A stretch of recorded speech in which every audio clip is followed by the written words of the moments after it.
पढ़ाई करने का एक शानदार तरीका है जिसे एक्टिव रिकॉल कहते हैं। इसमें किताब खोलकर पढ़ने के बजाय किताब बंद करके स्वयं से क्वेश्चन पूछना होता है। जैसे कोई टॉपिक आप बार बार पढ़ते जाते हैं, उसे पैसिव लर्निंग कहते हैं। अगर कोई टॉपिक आप एक बार पढ़ लिए, किताब बंद करके रख दिए और स्वयं से उस चीज़ को याद करने का कोशिश कर रहे हैं दिमाग में, वो होता है एक्टिव रिकॉल। यह काफ़ी बेहतरीन तरीका है याददाश्त मजबूत करने का। जैसे कोई भी टॉपिक आप बार बार पढ़ रहे हैं, याद नहीं हो रहा है, वो एक्टिव रिकॉल से याद हो जाता है। इसके कुछ तरीके हैं जो मैं आपको बता रहा हूँ।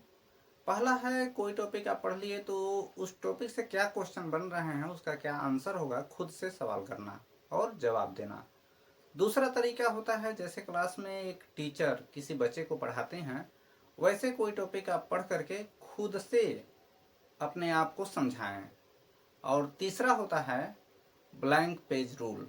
जैसे कोई टॉपिक आप एक बार पढ़ लिए, पढ़ने के बाद किताब बंद करिए और एक सादा पेपर लीजिए और उसके की पॉइंट लिखिए। जहाँ पे भूल रहा है, किताब को देखिए, उसमें सुधार कीजिए, फिर से लिखिए। इस तरह से किताब पढ़िए, बंद करके लिखिए। गलती आती है तो गलती को सुधार कीजिए। इस तरह से यह तकनीकी पढ़ाई में काफ़ी महत्वपूर्ण हो जाती है।